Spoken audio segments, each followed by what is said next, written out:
தட்டை, சீடை, முறுக்கு, ரிப்பன் பக்கோடா, அதிரசம், என்ன வேணாலும் செய்யுங்க. ஒரே ஒரு 5 லிட்டர் இதய மந்த்ரா கடல் எண்ணெய் பேக் ஒரு மாசம் முழுசுக்கும் அத்தனை சமையல் முடிச்சு விடலாம். இதய மந்த்ரா. மரியாதைக்குரிய அமித்ஷா அவர்கள் மதுரை வருகிறார்கள். நாங்கள் எல்லாம் மிகுந்த உற்சாகத்தோடு அந்த நிகழ்ச்சியில் கலந்து கொள்ள செல்கிறோம். மதுரை என்றாலே சங்கம் வளர்த்த தமிழ். அதனால் நாங்கள் எல்லாம் அங்கே உற்சாகம் அடைவதில் எந்தவித மாற்று கருத்து இருக்க போவதில்லை. ஆனால் திராவிட முன்னேற்ற கழகத்திற்கு தான் நாங்கள் மதுரையில் கூடுனாலே அவர்களுக்கு ஒரு அச்சம் வருகிறது. ஏனென்றால் மீனாட்சி ஆட்சி புரிவது, நாங்களெல்லாம் வணங்கும் மீனாட்சி எங்களுக்கு அருள் புரிந்து விடுவாள் என்றும், முருகன் எங்களுக்கு மதுரையில் அருள் புரிந்து விடுவார் என்றும் பயப்படுகிறார்கள்.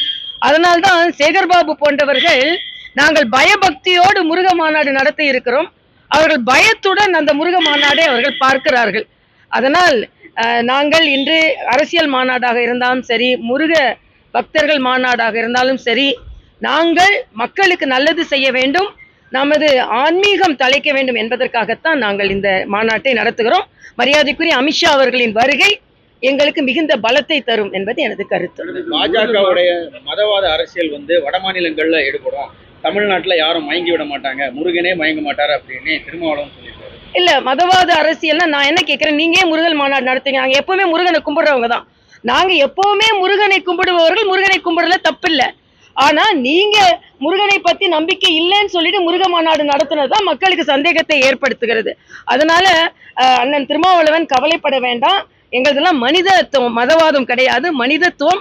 நேற்று கூட கன்னியாகுமரியிலிருந்து காஷ்மீர் வரைக்கும் பெருமைப்படும் அளவிற்கு பாலங்கள் திறந்து வளர்ச்சிக்காகத்தான் மோடி இருக்கிறார். அதனால கவலைப்பட வேண்டாம். 2026 நீங்கள் ஓய்வெடுக்கலாம், எங்களுக்கு வெற்றி வரும். அதனால எல்லாம் அப்புறம் பேசிக்கொள்ளலாம். முருகர் மாநாடு உத்தரப்பிரதேசம், குஜராத்ல நடத்தலாமே அப்படின்னு சொல்லிட்டு எங்க வேணாலும் நடத்தலாம். இங்க நடத்தி நாங்க கூட நடத்தலாம், ஒன்றும் தப்பு இல்லை.